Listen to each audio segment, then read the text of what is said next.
Hi everyone, good afternoon. Thank you so much for having me today, and thanks for the organizers of the event as well. It's a pleasure to be here. It's my first time in Prague as well, and so far it has been amazing.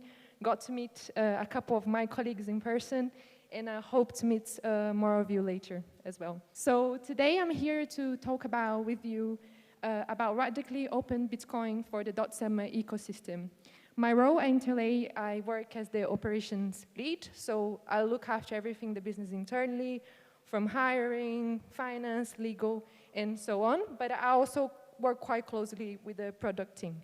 First, I would like to start by sharing Interlay's vision. So Interlay's vision is to give users access to any digital assets on any chain. And this is important for a number of reasons, as you probably know, but I would like to bring one specific reason up. So if you think about, everyone here probably is quite familiar with DeFi, but if you think about outside the bubble, people that want to join the space and try it out, usually the onboarding process is extremely complicated. You have to know what wallet you're using, what chain you're on, and so on.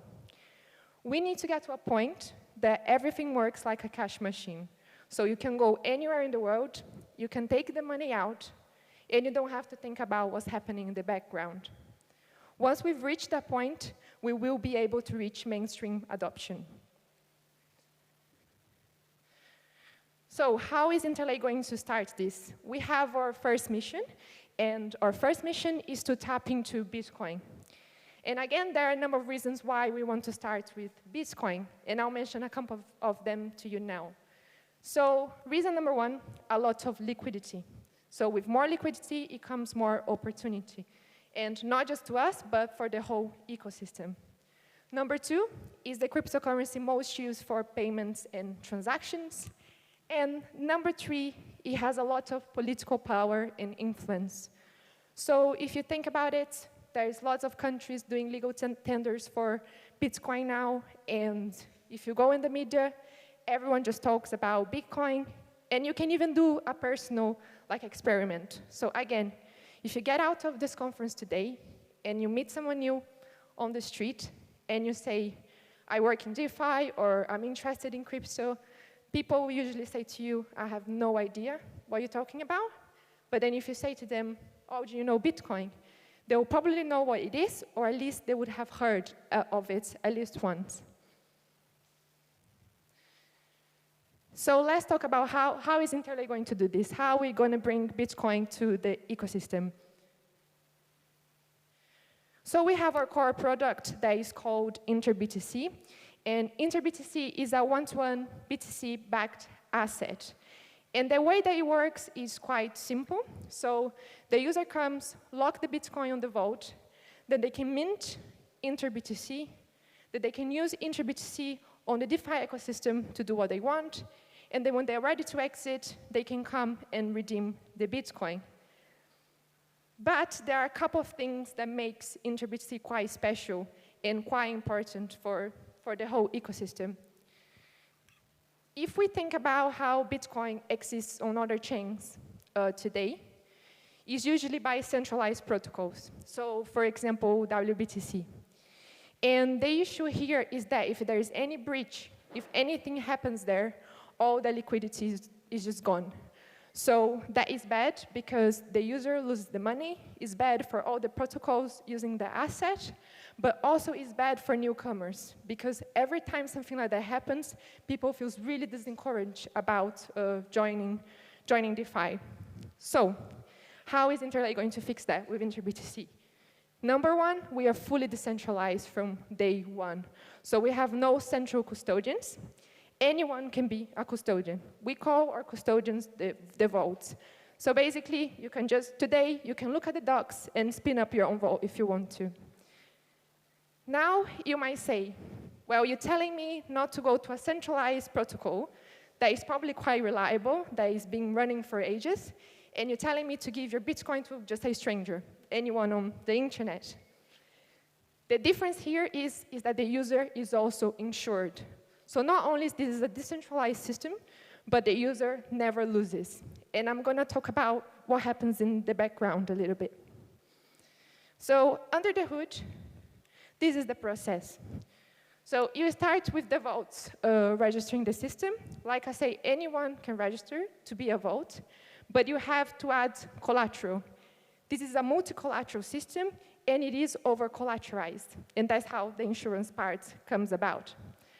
Once the vaults register with collateral, then the user can come and deposit their Bitcoin and mint Inter Btc, again, to use in the rest of the DeFi ecosystem.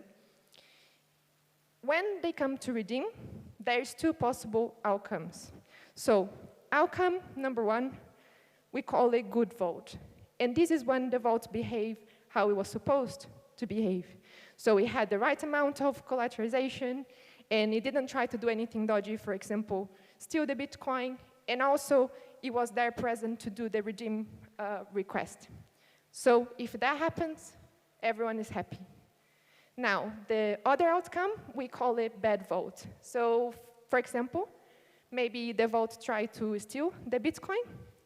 In that case, the user has two options.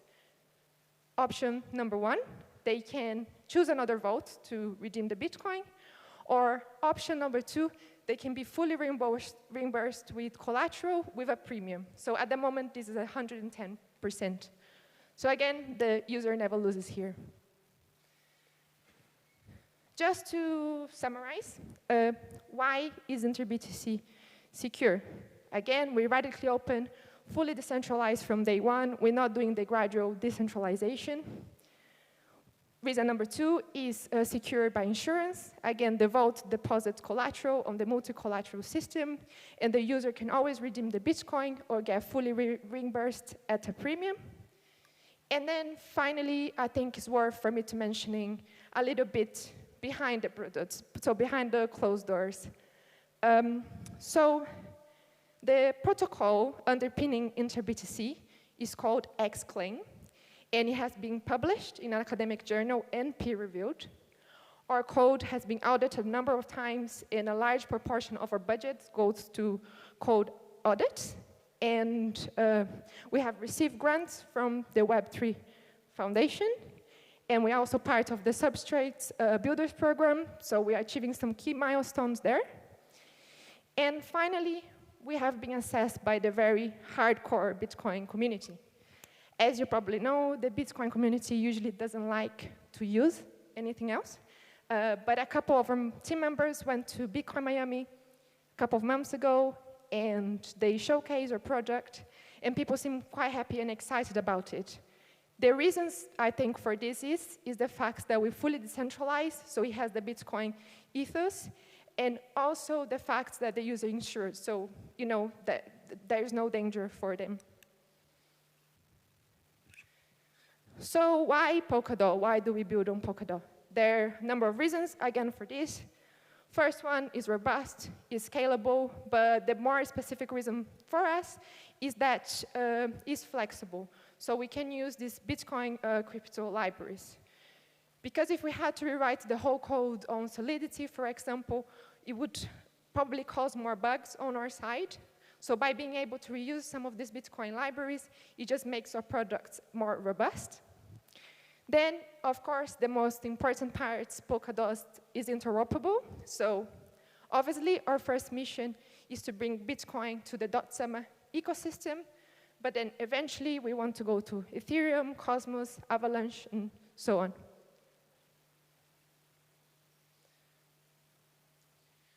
Okay, so let's look a little bit on the use cases for Inter Btc. First thing worth mentioning, Inter Btc is to BTC what multi-collateral DAI is to USD.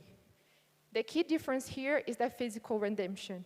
You can physically redeem BTC with Inter Btc, but you can't do it multi-collateral DAI to USD.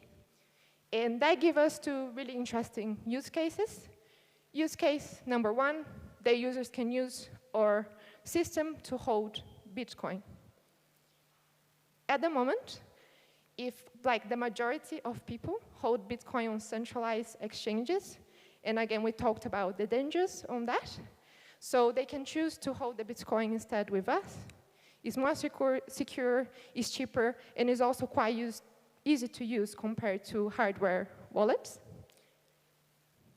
Then the second use case is earn. So I think that's the most interesting use case. So users can use Inter Btc to pay, lend and borrow, and trade. And obviously to onboarding to other blockchains. So just comparing, again, against other stuff that is in the market at the moment. So you have WBTC, which is, if we use the stablecoin analogy, is a bit similar to USDT. Then you have RMBTC, which is similar to USDC. And then TBTC, which is actually fully decentralized, but they have problems scaling because it's just single collateral, gas fees, and so on. And then you have Inter Btc. Again, decentralized from day one. There's not a limit of how many vaults can join the system. It's dynamic because anyone can become a vault, and it has multi-collateral support. Right, so let's dive in a little bit more in the vaults, since they are the core parts of our system. So there's some key responsibilities for the vaults here. The first one, they have to add collateral. So if you want to register, you have to add collateral to the system. And then they have to keep custody of that Bitcoin. Make sure they save, and make sure that they come online for the redeem requests as well. At the moment, they have 24 hours to do that, but we recommend vaults to be online every 8 hours to make sure that they don't miss out. And then also you have collateralization, so just making sure that the collateral levels are what they're supposed to be. Right, so obviously there are some small risks there if you want to be a vault. So with risk, it comes rewards. So if you want to be a vault, you can earn in multiple ways. 30% of our token allocation goes to reward the vaults. The earlier that you join, the more rewards you can get. Then you can get more rewards in terms of fees, so redeem and issuing fees. Then protocol enforcement, so if you help like report other vaults or replace underperforming vaults, you can get some premiums for that as well. And another thing that we are working on is to add more liquid assets. So for example, you would be able to stake Kusama and get LKSM, win rewards on that, and also use that as a vault for collateral and win rewards on our system as well.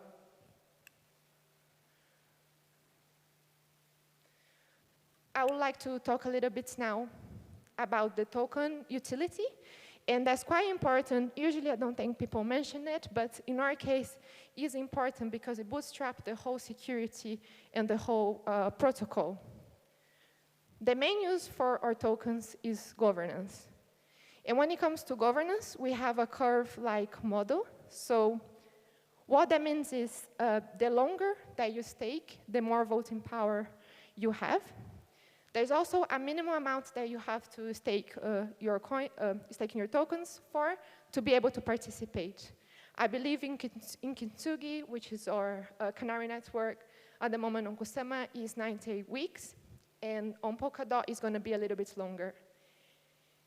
The reason for that is the fact that we want users to stick around to see what happens after they suggest or vote on something. And this helps bootstrap the security, because otherwise they can just go buy lots of tokens, vote, and exit the system, and don't see what happens to their actions. Then the other use for tokens at the moment is for the fees, and yeah, so for the utilities, for the fees, and then looking up, we also want to add a little bit more extra utility there. So, for example, premium insurance options.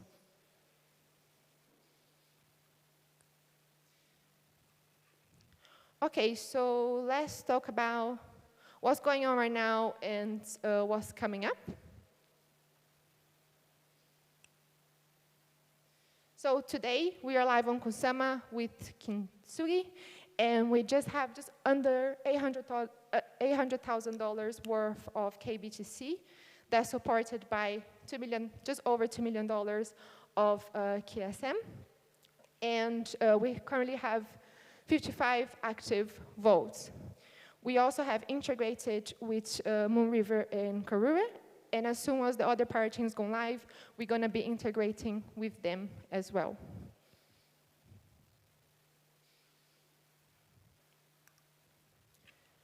So when it comes to the collateral, like I mentioned previously, our system is multi-collateral. At the moment, we have KSM on Kintsugi, and this is because it's the most liquid asset. Of course, we want to make other collateral available, and this is going to be up for the community. Some suggestions of what can come up, but how is this going to work? The community is going to suggest some proposals. They'll be able to vote and decide what comes next.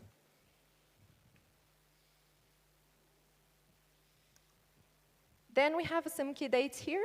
So like I mentioned previously, Kintsugi is live on Kusama. We have the KBTC votes. We have integrated with Moonriver and Karura, and Interlay launch has commenced. So we're going to be live on Polkadot very, very soon. Then Inter Btc short Is Btc goes live. And we are also looking to work on ways to simplify the votes, because the only problem that we have at the moment is that you have to be quite techy to be able to set up a vote. And we want to get to a point that you can do that just with a few clicks, so more people feel encouraged to join the system. And then coming up, we want to have more improved collateral earnings, insurance models. We want to be present on all parachains. And then, as mentioned before, we want to expand to other blockchains. And then we have the Inter Btc 2.0 first release. So in here, there are a couple of things we are working on. I won't go too much in detail, but one of the things is for the votes to be able to borrow collateral from users, and also for the votes to be able to reuse the collateral. Because at the moment, what happens is that collateral is there, so it would be much more useful and better for everyone if they could come and do stuff with this collateral, trade, make profit, and also maybe borrow and lend against the Bitcoin that they are holding. And then, looking a little bit more forward, we're going to integrate with as many DeFi protocols as possible, and then more chains, more pegged assets, more institutions, and more integrations.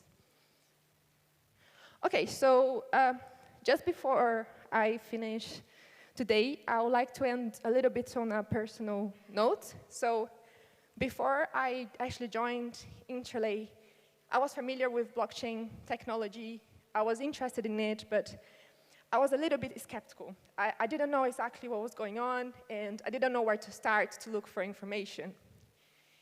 This completely changed after I met Alexei and Dom. They're both of the co-founders of Interlay. They exposed to me what they're working on, and then they opened the doors for Polkadot and Kusama, explaining me a little bit what was going on there as well. And for me, that was very interesting, because I started to understand that blockchain technology in general could have different applications besides of just finance. Of course, this is huge, and it could completely change the ways that things are structured, but eventually it could be applied to other things. With that, I was like, okay, let me start to research what other people are doing, what is going on. And I think it sort of ties up with Interlay's vision as well, what I'm about to say. So when I started this presentation, I mentioned we want to make things as simple as possible so we can reach mass adoption. And also, another thing that we saw throughout the presentation, and I think is valid for other products and other projects as well, is the fact that we incentivize people not only to come to participate, but also to mold the systems. So with that, I came across, when I started to get these ideas, I came across this lady called Toni Lane Casterly, and she was one of the co-founders of Cointelegraph. Unfortunately, she passed away a couple of years ago, just at the age of 29, which is really a shame, but she has amazing content on YouTube. It's still there. A little bit bittersweet to watch it sometimes, because she's no longer here. But in one of her videos, she said something that really struck me, and I would like to share with you today. I'm just going to get my phone out because I want to read word by word, otherwise I don't make justice of it. Get the notes. Okay, so she says the following. Once people who have been living in a system for years, who benefit from institutions that structure our modern civilizations, like banks, governments, and other centralized entities, understand that they themselves can have more freedom, a better quality of life, and more time to do what they love, and that they can gain from using the systems they are already part of, they will change. Because at the end of the day, I think humanity wants something simple. We want what we are, and that is love and creation. We merely have to enable technology to have the right incentives to allow us to be free. And that's it. Thank you very much, everyone.